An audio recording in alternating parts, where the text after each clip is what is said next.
Hello everyone, it's me Sanjay Vasu back again for another video. This time I'm doing it on Cambridge IGCSE Mathematics Paper 4 Extended for October/November 2022. You're allowed to use a calculator and take note to the last 2 points. You need to give non-exact numerical answers correct to 3 significant figures for normal and 1 decimal place for angles, unless a different one specified in the question. And for pi, use either a calculator value or 3.142. Let's start. Question 1. A. Here are the ingredients needed to make a pasta bake to serve 12 people. 1. Find the mass of the cheese as a percentage of the mass of the mushrooms. So that'll be 280 grams by 460 grams multiplied by 100% for percentage. We can do that, and let's get our calculator out. There we are. 28 divided by 46 multiplied by 100 to get 60.9% to 3 significant figures, of course. Now for part 2. Find the mass of butter needed to make a pasta bake to serve 18 people. This 250 grams butter is for 12 people. We'll write that. 250 grams is for 12 people. Now, how much grams is for 6 people? Is dividing by 2, right? So 125 grams. Now for 18 people, we just do 125 multiplied by 3 because this is 18 equals 6 into 3. That's why we can say this is 375 grams. Let's go to part 3. Monica has 2.2 liters of milk and 1.5 kg of each other ingredient. Calculate the greatest number of people she can serve with pasta bake. So other than milk, because we have 2.2 liters of it, which one is the largest? In mass is the pasta, which is 600 grams. So that means we need to have the maximum amount of pasta used. So we can do 1.5 kg, which is 1500 grams by 600 grams, which is 2.5. And now we need to multiply this by 12 because 12 people use 600 grams of pasta. And when we do that, we get 30, and that's 30 people.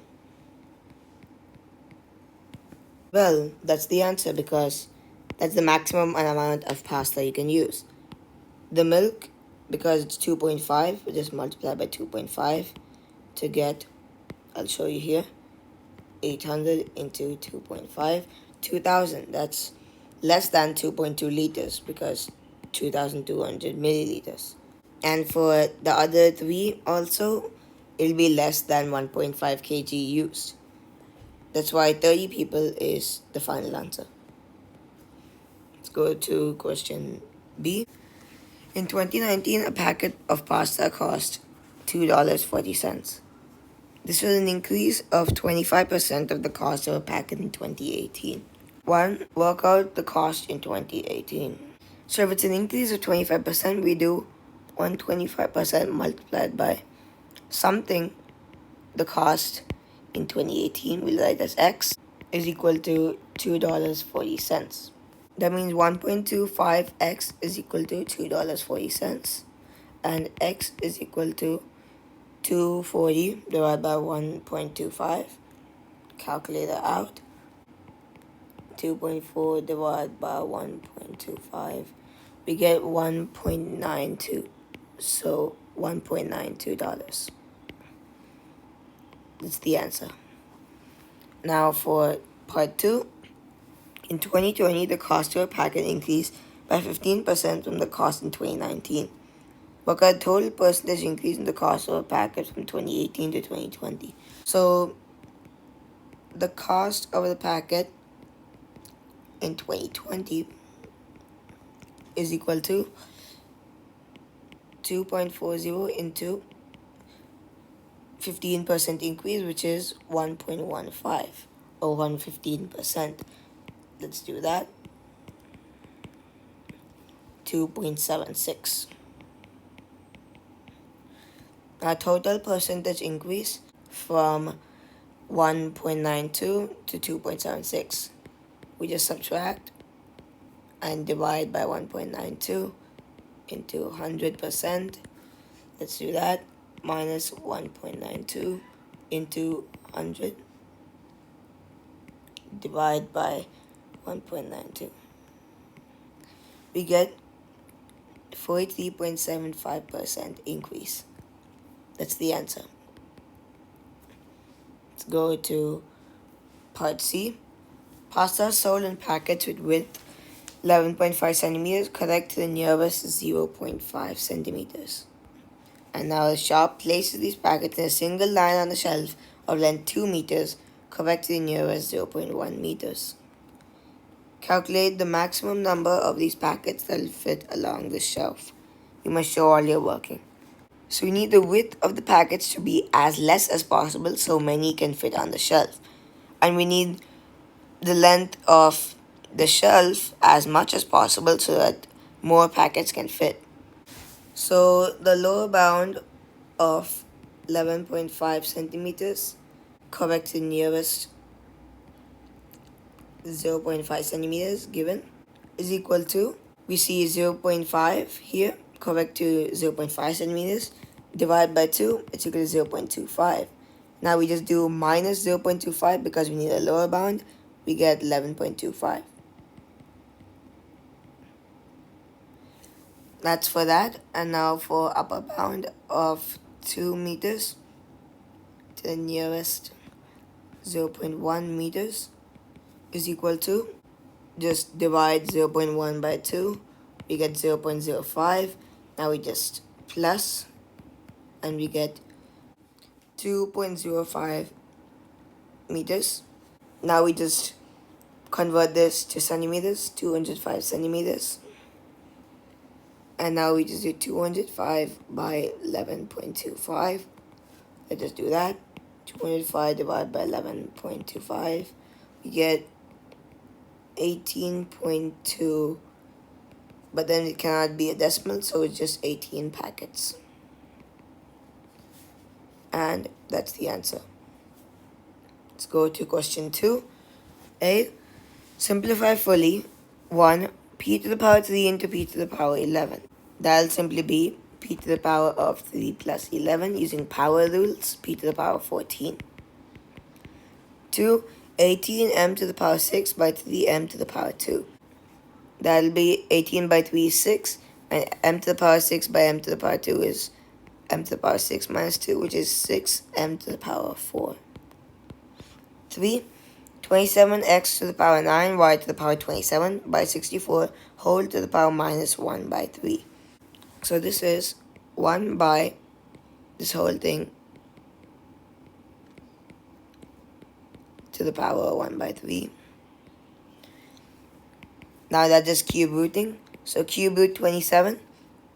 First of all, you put this. So cube root 27, we have 3. And then cube root x to the power 9, we get x to the power 3. Cube root y to the power 27, we get y to the power 9. And then cube root 64, we get 4. And we can just flip the fraction. So 4 by 3x cubed y 9th. That's the answer. B. A sequence has n terms 3n squared. Write down the first 3 terms of the sequence. That'll be 3 into 1 squared, which is equal to 3. Next term is 3 into 2 squared, which is equal to 3 into 4, 12. Next is 3 into 3 squared, which is equal to 3 into 9, which is 27. That's the answer. C. Find the nth term for each of these sequences. 1, 13, 16, 19, 22, 25, so on. Now, the common difference is 3 for all of this. So we can simply say 3 is the coefficient of n. And now 3n, when we do that, the first term will be 3 and then 6 and then 9 for like that. Fourth term will be 12 and so on. If we add 10 to all of these, we get the sequence given. So we do 3n plus 10. 2, 3, 17, 55, 129, 251. Now for this one, we don't have a common difference. This one's plus 14, but suddenly over here, we get plus 38, which is, not a common difference. So we need to think of powers. So if we take n squared, in this case, 1 squared is just 1. N squared plus 2 is equal to 3 in this case for n equals 1. But then when you take n squared plus 2 for the second one, we will not get 17 because n squared plus 2 is 2 squared plus 2, which is 4 plus 2 is 6. So n squared cannot possibly be there. Easy way to say this is that the differences are too large in gap for it to be n squared. Now n cubed. In this case, n cubed is 1 as well. So n cubed plus 2 is equal to 1 plus 2, which is 3 for the first one. Now n cubed plus 2 for the second one is 8 plus 2 because 2 cubed is 8, and that'll be 10. Well, close enough to 17, but not quite. Well, let's try doing 2 into n cubed. That's equal to 2 for the first one. Now 2 plus 1, if we do this, it's 3.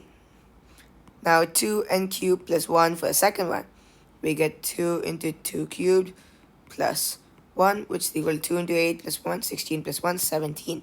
Wait, we just got it. Let's check for the third one. 2n cubed plus 1 is equal to 2 into 3 cubed plus 1, which is equal to 2 into 27 plus 1, 54 plus 1, which is 55. Wow, we just found it. So remember, sometimes if the difference is not the same like we got in the previous question, the common difference between term to term is not the same, we need to think about powers and multiplying the powers, like we did 2n cubed.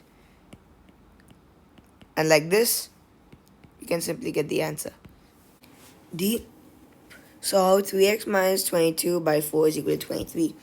We'll bring 4 to the other side. 3x minus 22 is equal to 23 into 4, which is 92. Now we bring 22 to the other side. 3x is equal to 92 plus 22, which is 114. Now we just divide by 3. So x is equal to 114 divided by 3, which is 38. That's the answer. E. Use the quadratic formula to solve 3x squared plus 8x minus 20 equals 0. Show all your working and give your answers correct to 2 decimal places. So first what we can do is, we can write the quadratic equation. X equal to minus b plus or minus root of b squared minus 4ac by 2a. Now what is a here? A is 3. What's b? B is 8 because the coefficient of x. And c is negative 20 because the constant. By the way, a is 3 because it's the coefficient of x squared. Now you can just substitute the values. X is equal to minus 8 plus or minus root of 8 squared minus 4 into 3, which is a, and negative 20, which is c, by 2 into 3. Now x is equal to minus 8 plus or minus, we'll do this full thing here. So that's 64 minus 4 into 3 into negative 20, which is negative 240. So that'll be 64 plus 240, which is 304. So 304, and we need to square root that, by the way, by 2 into 3, which is 6. Now we can do x is equal to minus 8 plus root 304 by 6, or minus 8 minus root 304 by 6. Let's get our calculator out to do this. So 304 square root minus 8 divided by 6. It's equal to x equals 1.57. That's 2 decimal places. Or do the other one. Root 304. Make it a negative. And then minus 8. We get this. Divide by 6. We get x equals minus 4.24. Because both have to be 2 decimal places. So x is 1.57 or x is minus 4.24. That's the answer. Question 3. The height, 8 centimeters of each of 100 plants is recorded. The table shows information about the heights of these plants. There's height in centimeters and frequency. A. Complete the histogram to show this information. The first two blocks have been drawn for you. First, we need to remember that frequency density is equal to frequency by class width. So let's make frequency density column over here, something like this. And now we have to fill in frequency density. For the first one, it's 1.6, as you can see. How? Because 8 divided by class width, which is 15 minus 10. This case is 8 divided by 5, which is 1.6.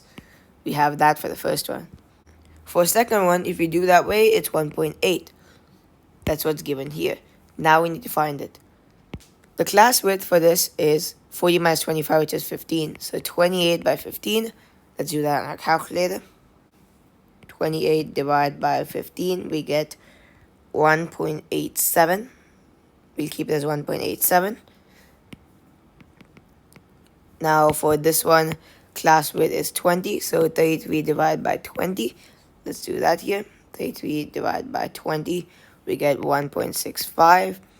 And for the fifth one, class width is 70 minus 60, which is 10. So we have 13 divided by 10, which is simply 1.3. And we have all the frequency densities now. The height, we just need to use the starting and ending numbers to draw the bars. For the third bar, it's the length which I just drew, which is from 25 to 40. Frequency density is 1.87. So you can draw the bar like this, up there. Just below 1.9. Don't go all the way up to this line over here, because that's 1.9. Just below it is 1.85, so just above that 1.85 line. That's over here. Now 40 to 60, so it should be this width of the bar. That's 1.65. And we can see it's over here. That's the bar done. Now last one's 1.3, which is a bit below. It's over here. And we finished the histogram. B. Calculate an estimate for the mean height. So let's take the midpoints of all of these heights. The midpoint, I'll write as MP. Okay, on the top here, I'll write MP, midpoint. Over here, it's 12.5, then 20, then 32.5, then we have 50, and we have 65. Now we just multiply it by the frequency. So 12.5 into 8 plus 20 into 18 plus 32.5 into 28 plus 50 into 33 plus 65 into 13. And because it's a mean height, we divide by a total number, which is 100 plants. Let's use our calculator. 12.5 into 8 plus 20 into 18 plus 32.5 into 28 plus 50 into 33, and we add 65 into 13. We get 3865 divided by 100. We get 38.65 centimeters. That's the mean height, and that's the answer. Question 4. A. Draw the deflection of triangle T in the line y equals minus 2. So the line y equals minus 2 is this line over here. Y equals minus 2. And to deflect it, you just see the distance from each of the points to the line, the shortest distance possible. And then just use that same distance on the other side. Like this. We get 3 points over here. And we can draw the triangle like this. That's the answer. B. Draw the enlargement of triangle T with scale factor half and center of enlargement -5, -3. This is the center of enlargement then. Now, if we keep scale factor half, that means all the lengths must be divided by 2. And the distance from this point to this point, this point to this point, this point to this point also has to be divided by 2. So we draw a straight line from the center to one of the points. The midpoint is over here. So that'll be the new coordinate of the triangle's right angle point. And now we just divide all the lengths by 2. 2 divided by 2, which is 1. So 1 unit up will be the second one. It'll be right there. Now 4 divided by 2 is 2. So 2 units right will be the third point. And we can draw a triangle like that. See? Describe fully the single transformation that maps triangle T onto triangle A. So you go from triangle T to triangle A.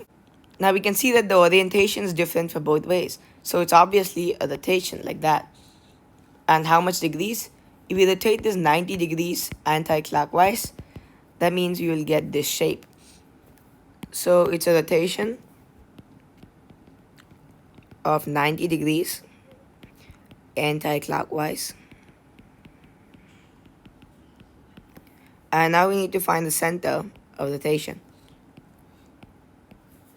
If we see these 2 points, they are 2, 1 units from the point over here in a certain direction. But that certain direction can change. But still, they are that distance away. Now for this point also, they are 6, 1. 6, 1 distance in both ways. For this point, it is 3, 2 distance in both ways. So this point is the center of enlargement, which is -1, 0. That's the answer. Question 5. The diagram shows the water trough in the shape of a prism. The prism has the cross section in the shape of an isosceles trapezium over here. The trough is completely filled with water. A. Show that the volume of water in the trough is 206.4 liters. So we need to find the area of this, the cross section, and multiply it by the length. So V is equal to A multiplied by L, which is equal to, what's the formula for area of trapezium?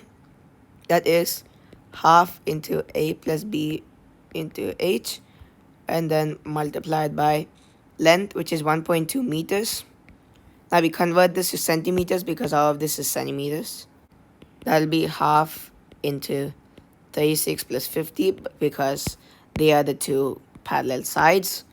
That's A plus B multiplied by 40 multiplied by 120 centimeters. Now let's get our calculator out. Here we go. 36 plus 50. Now divide by 2, that's multiplying by half, into 40 into 120. We get 206,400 centimeters cubed. We can write that there. Now 1 liter is equal to 1000 centimeters cubed. That means we get, just divide by 1000, 206.4 liters. And that's proven. That's the answer. Let's go to part B. The water from the trough is emptied at a rate of 600 ml per second. Calculate the time taken in minutes and seconds for the trough to be emptied. So there's 206,400 centimeters cubed. So 206,400 milliliters, since 1 centimeter cube is equal to 1 milliliter. And divide by 600 milliliters per second to get the time needed. So we divide that by 600 here. We get 344 seconds. And now we can write that as divide by 60 to get minutes. We get 5 minutes and 44 seconds if we did it correctly. So 5 minutes and 44 seconds. That's the answer. Let's go to part C.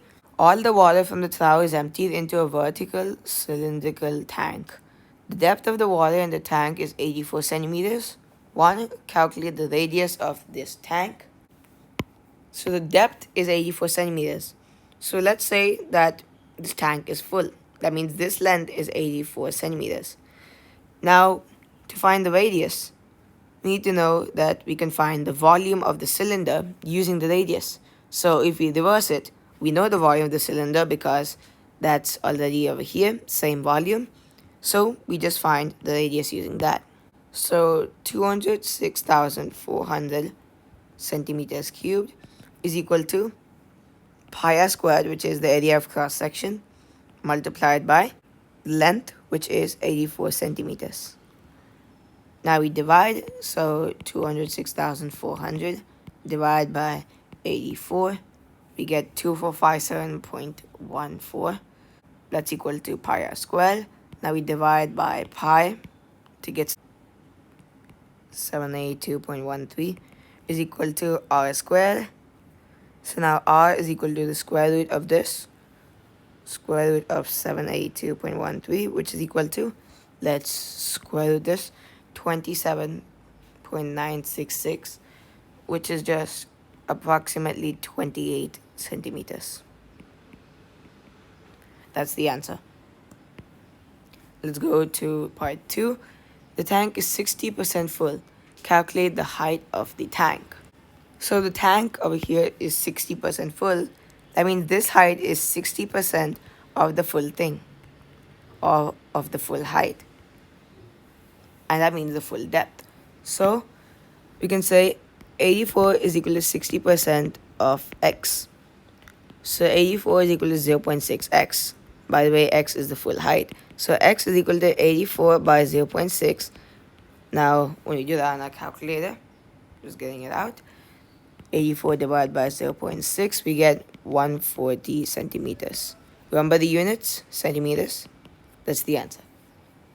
Let's go to part D. A steel rod AM is placed inside the empty water trough as shown in the diagram. A is a vertex at the base of the isosceles trapezium, and M is the midpoint of the top edge on the opposite face. Calculate the length of the steel rod AM. To find this, it's actually related to the Pythagoras theorem, but in 3D shapes. So we can take this as a right angle triangle here. We know this height is 40 centimeters because it's the height of the trapezium. But what about this one? Only if we know this, we can actually use Pythagoras to find this. Well, another right angle triangle can be used like this, which connects to this side here. So this is what we need to use first. And then using what we got from here, we can use another Pythagoras. So we can say this side is halfway of 36 because there's a midpoint and the line is straight. So this is 36 divided by 2. The side, let's name it x. X is equal to 36 divided by 2, 18 centimeters. Now, I'll name the next one y. And y is just the length of the full prism. So y is 1.2 meters, which is 120 centimeters. And now I'll name this third side z. X squared plus y squared is equal to z squared. So 18 squared plus 120 squared is equal to z squared. Now we can simply square it and add it. 18 squared plus 120 squared is equal to 14724 z squared. We'll leave it like this for now. I'll tell you why. Now we can say that, let's keep this full side AM here. So we can say 40 squared plus z squared is equal to AM squared. Now you see why we kept as z squared, so we can just substitute this value directly inside. So now 40 squared plus z squared value 14724 is equal to 16324. That's AM squared. Now AM length is equal to 162.4 square rooted, like that. We get 127.77 centimeters. That's the length of that steel rod. And now we need to mark this as a single decimal point, so we can write 127.8 centimeters as our final answer. Let's go to question 6. A. P equals 5k squared minus 7. 1. Find the value of P when k is equal to 3. That will be 5 into 3 squared minus 7. This will be 5 into 9 minus 7, which is equal to 45 minus 7, 38. That's the answer. 2. We arrange the formula to make k the subject. So now 5k squared, when we bring 7 to the other side, it's p plus 7. K squared is equal to p plus 7 by 5. So that means k is simply equal to plus or minus square root of p plus 7 by 5. And this is our answer. We have made k the subject. Plus or minus root p plus 7 by 5. That's the answer. B. 1. Solve x minus 3 less than or equal to 5x plus 7. We bring 7 to the other side. So 5x minus x will be on the right side, and on the left side we have minus 7 minus 3. So minus 10 is less than or equal to 4x. Now we just flip it. 4x is greater than or equal to minus 10. These two are just the same thing. We write x first, that's all. Now x is greater than or equal to minus 10 by 4. And now x is greater than or equal to minus 2.5. That's the answer. 2. Show your answer to part B1 on the number line. X is greater than or equal to minus 2.5. The point is over there. But we need to show using greater than or equal to, or just greater than. So a shaded circle like that represents greater than or equal to, and an unshaded circle represents greater than. So we draw a shaded circle just above negative 2.5. I'll just shade that in.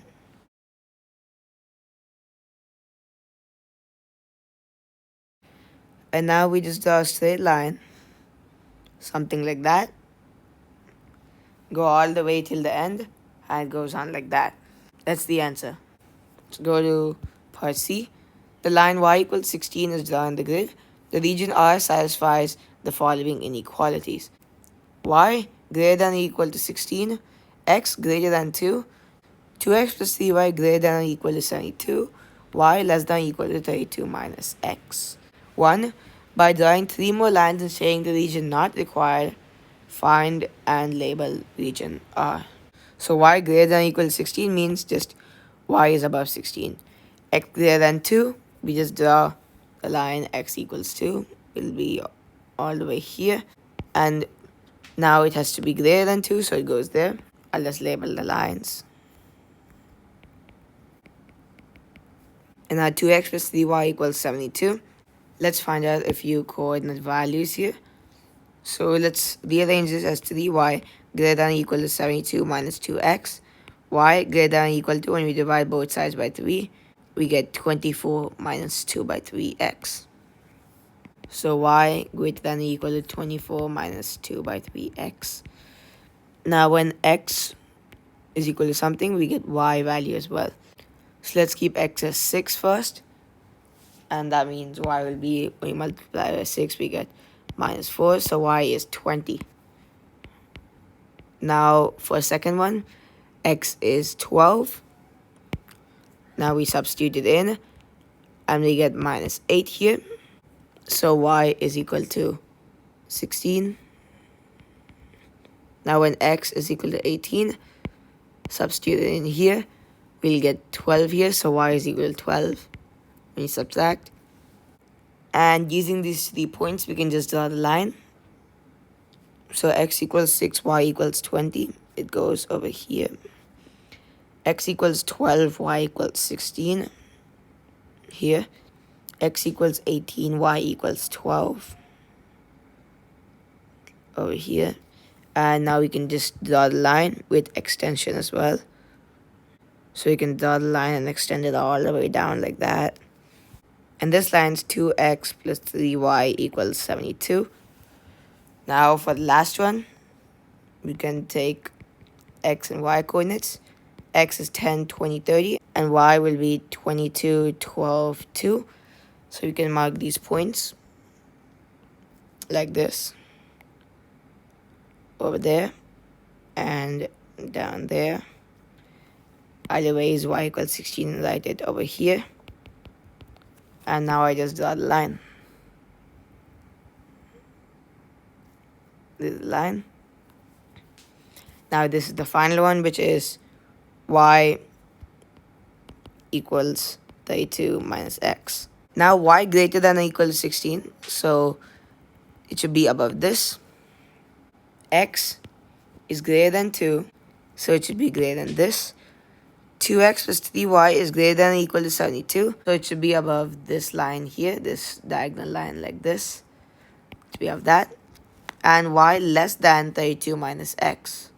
So that means it should be below this.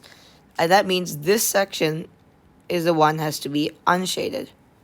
So you have to shade out everything which is outside the section. I'm just going to draw a few black lines to show where you're supposed to shade this section. And now this section here shaded out. And outside everything over here you have to shade out as well.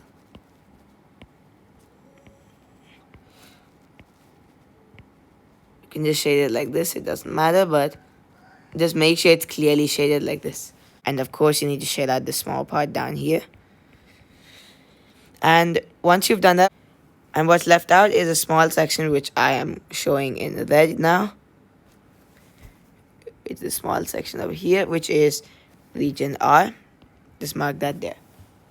2. Find integer coordinates x, y in the region R that gives the maximum value of 2x plus y. That means x should be as high as possible. And if we take the point where x is the highest possible, it's over here. X is 16 and y is also 16. So the coordinates are just 16, 16. That's the answer. So actually, I made one mistake here, and it's actually with this line. It's because x is greater than 2, right? So this is not greater than or equal to, it's just greater than. There's no equal sign, meaning that this line is actually supposed to be drawn as a dotted line. Of course, I didn't do that, but well, you have to be careful not to make the same mistake as I did, right? So, yeah, there's a dotted line if and only if this is a greater than or less than. If it's a greater than or equal to or a less than or equal to, then we have the solid lines like I've done for the others. And that's how you do. That's the answer. Question 7.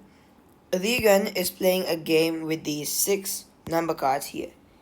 A. She takes 2 cards at random without the placement and multiplies the 2 numbers to give a score. Find the probability that 1. The score is 35.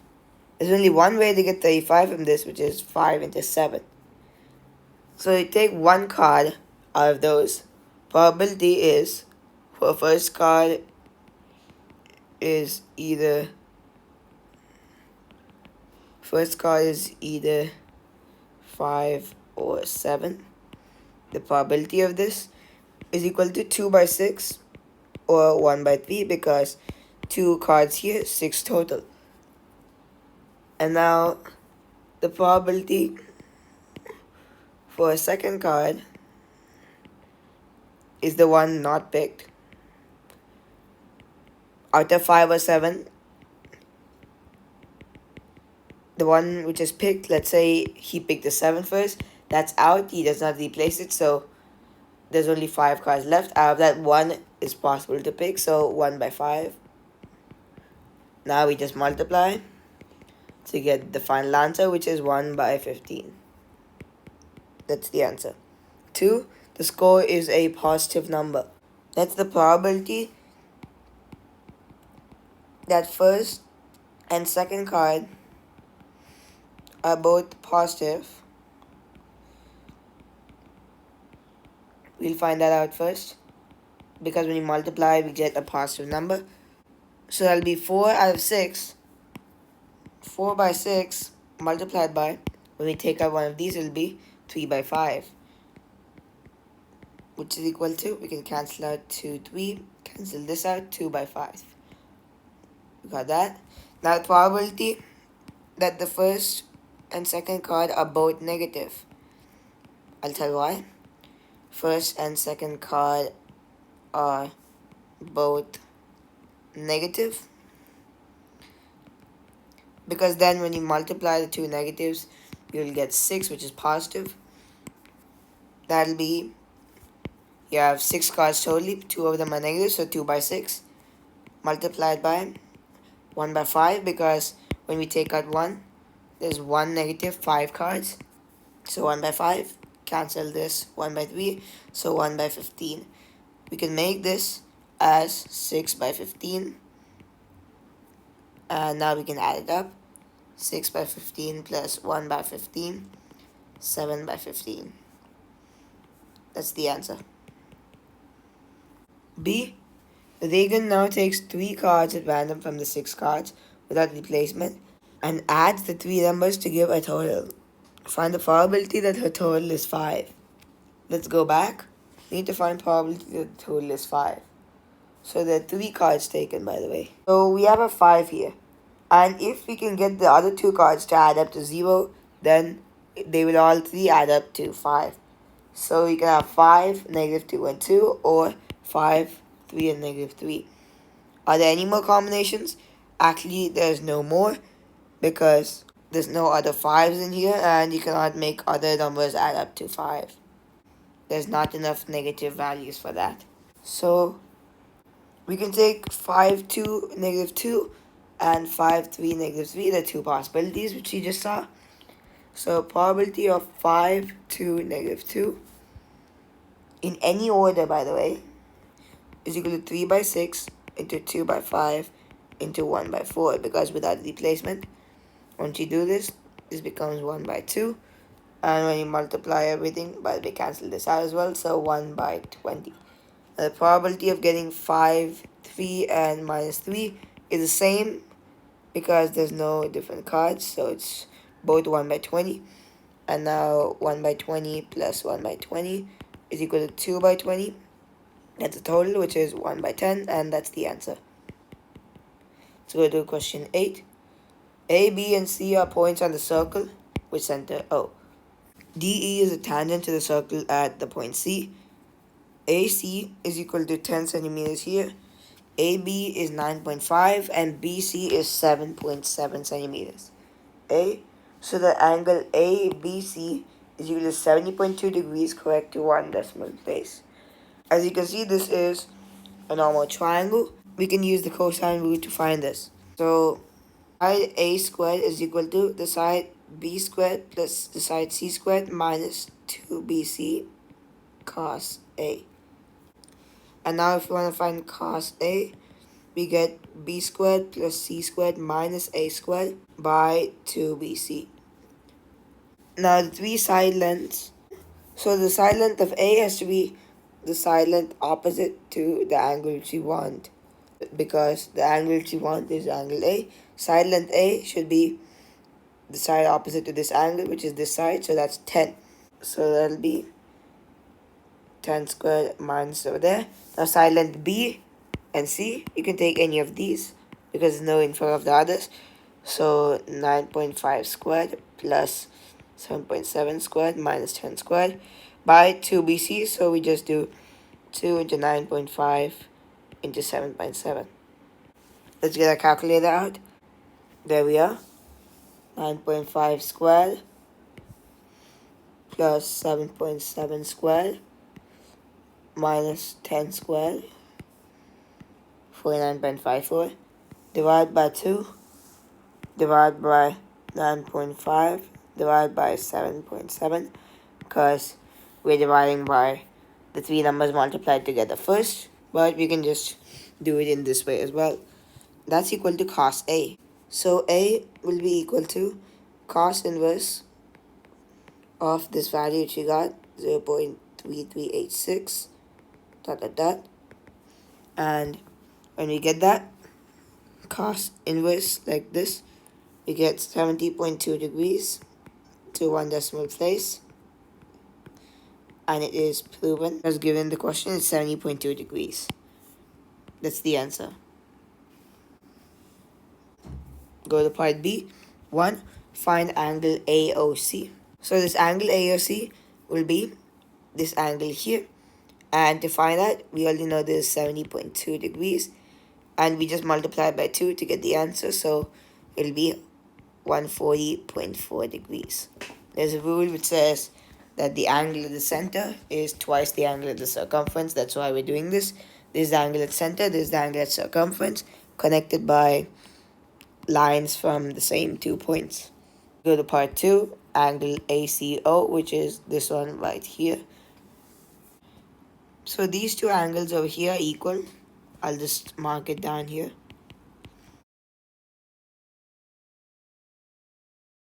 Because these two angles are in the opposite segments, and one of them is near the radius tangent and the other one is on the circumference of the circle.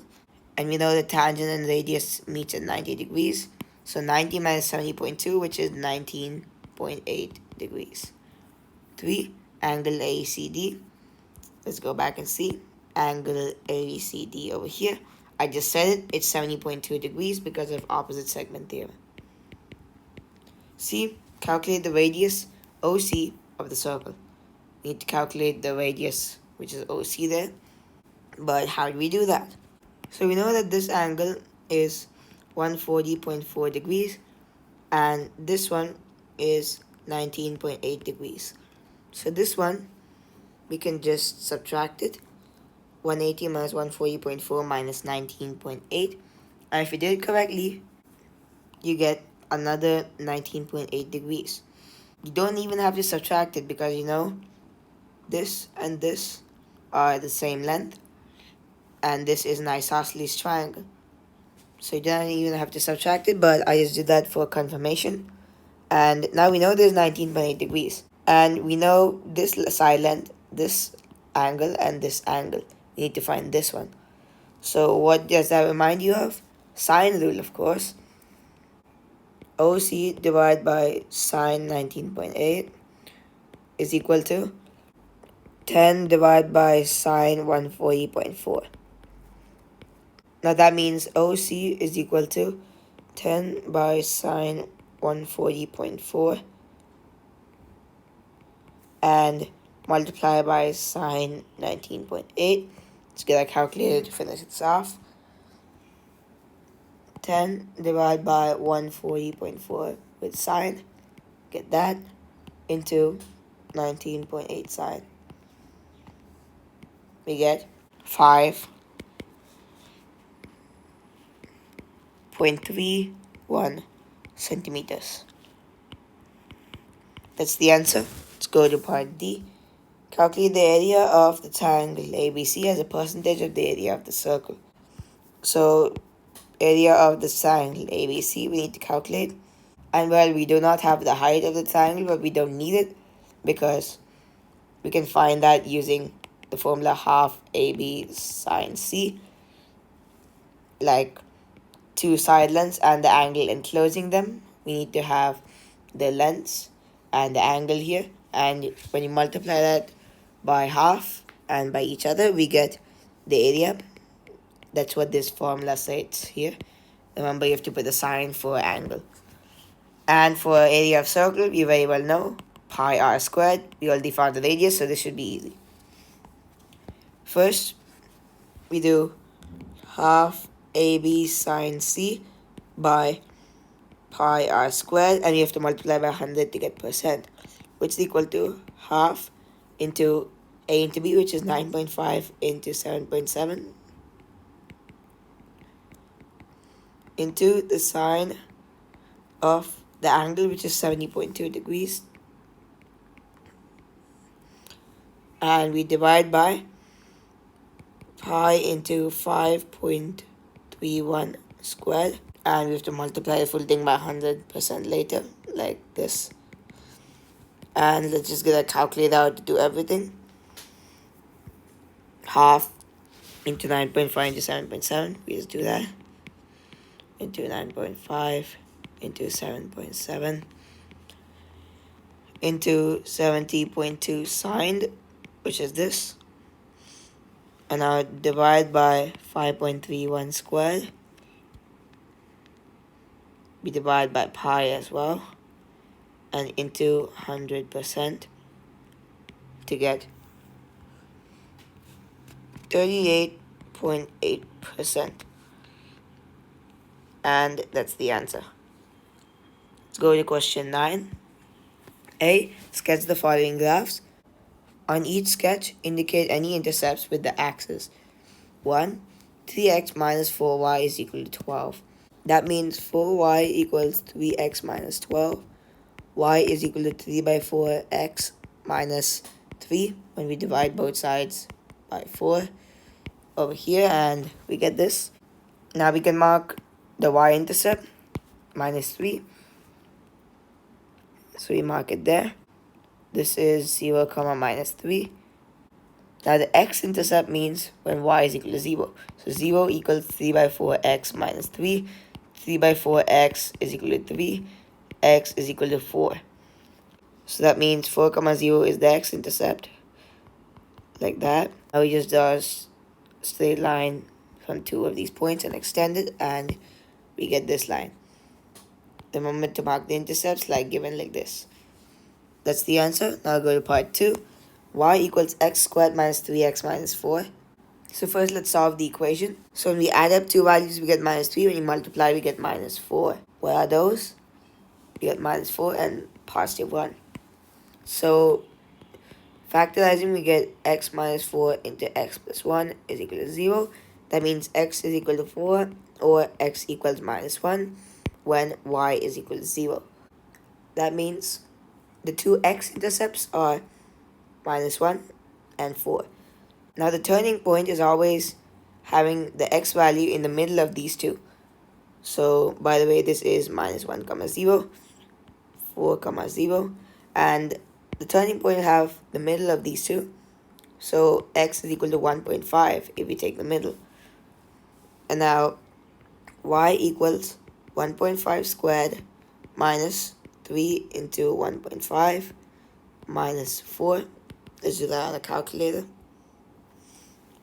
1.5 squared minus 3 into 1.5. We get that, and minus 4.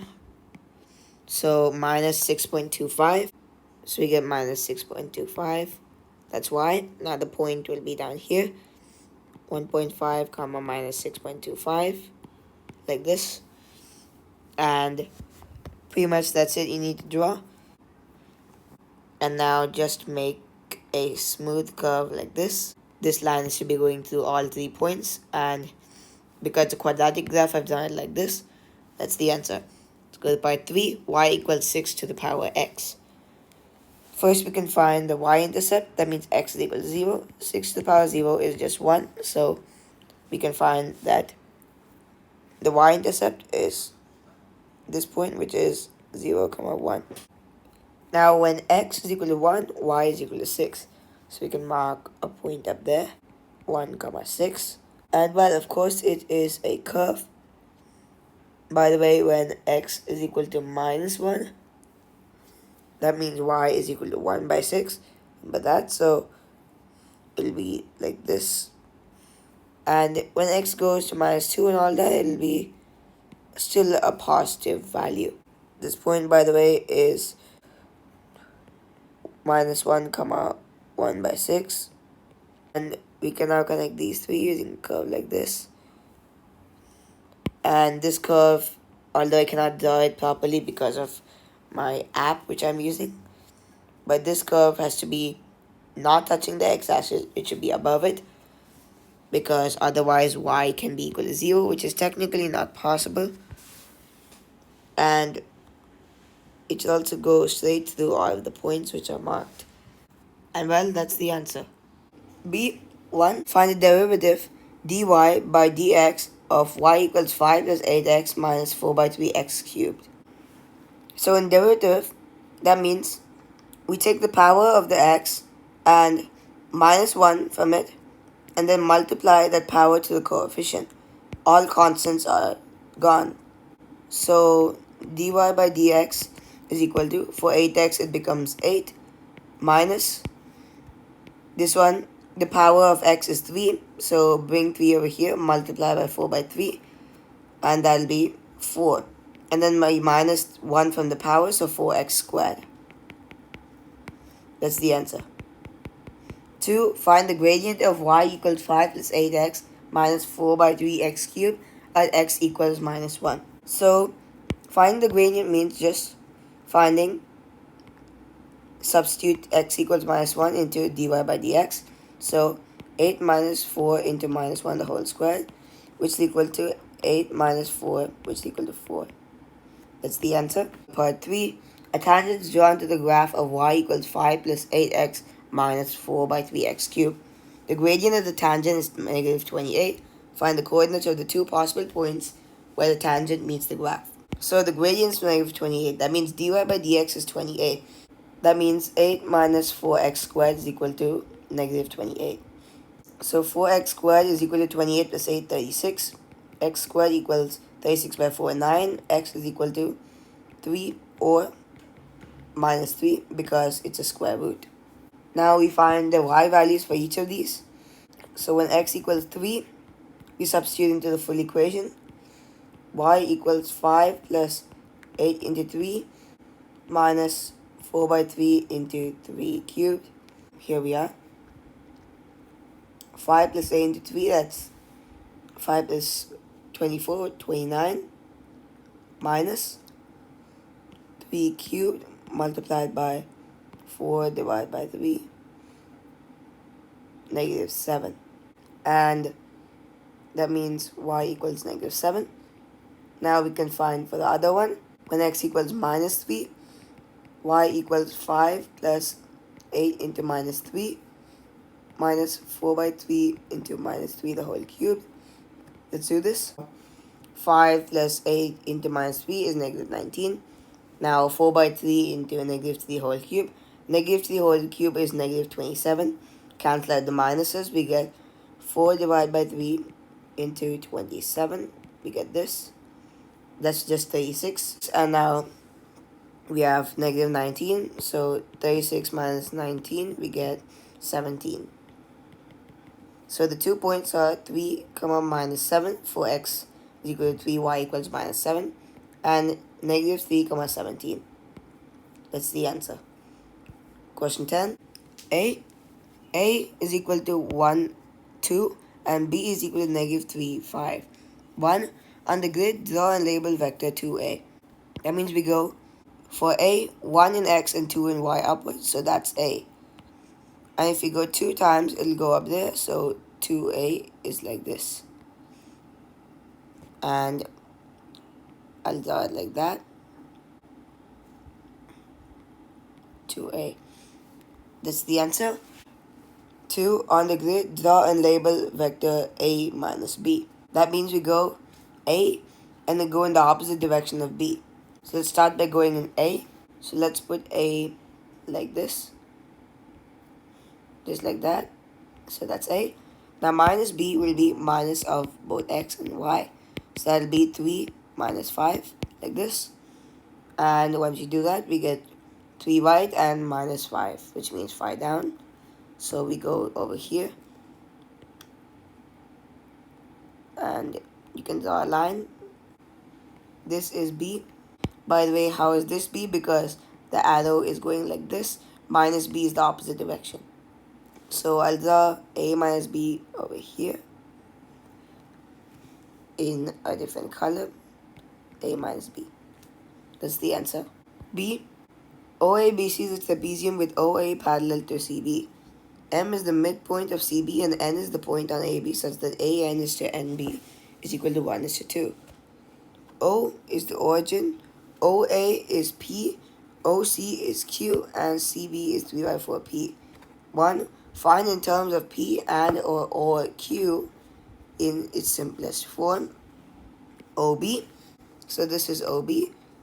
And we can see that CB is 3 by 4 P. So we'll write CB is 3 by 4p. Now going from O to B is Q plus 3 by 4p, and that's it. 3 by 4p plus Q. B, we find for AB. So we know these three. We can go from A to B like that, and also like this, going like this way. So this is minus P, this is Q, and this is 3 by 4p. So we add all of this, we get Q minus 1 by 4p. And that's it. I'll just write it. Minus P plus Q plus 3 by 4p, which is equal to Q minus 1 by 4p. That's the answer. C, Mn. So we need this vector. M is the midpoint of CB. So that means CM, I'll just write that like that, is equal to 3 by 4 divided by 2, 3 by 8p. And also MB is the same value. MB is also 3 by 8p. Now we know that AB is Q minus 1 by 4p. So BA is equal to the reverse, which is 1 by 4p minus Q. And Bn is just 2/3 of the full thing because of this ratio. So Bn is equal to 2 by 3 into 1 by 4p minus Q, which is equal to 1 by 6p minus 2 by 3q. Now for Mn, it'll be just 3 by 8p plus this value which we found, 1 by 6p minus 2 by 3q. And from that, if you did it correctly, you get 13 by 24p minus 2 by 3q. 2. OA and Mn are extended to meet a G. Find the position vector of G in terms of P. So the point G is an extension of Mn and OA. So it'll be somewhere as an extension of these two lines, like this. That's approximately where G is going to be. So we know that this is 3 by 8p. 3 by 8p, that's the vector. And we know that Bn is 2/3 of BA and NA is 1/3.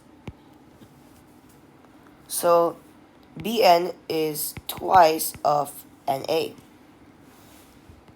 Bn equals 2 NA. Because these are similar triangles, we can say that this side and this side are also in a ratio of 2:1. So that means AG is equal to MB divided by 2, which is equal to 3 by 8p into 1 by 2, which is equal to 3 by 16p. Now you can add that to the original one here, which is p. So OG, that's the position vector of G, and that'll be p plus 3 by 16p, which is 19 by 16p, and that's the answer.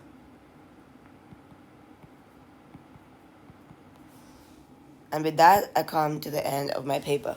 Please like this video, subscribe to our channel, share this video with your friends and family, and comment on how you think this video was. With that, it's me, Sanjay Vasu, signing out. Thank you. Bye.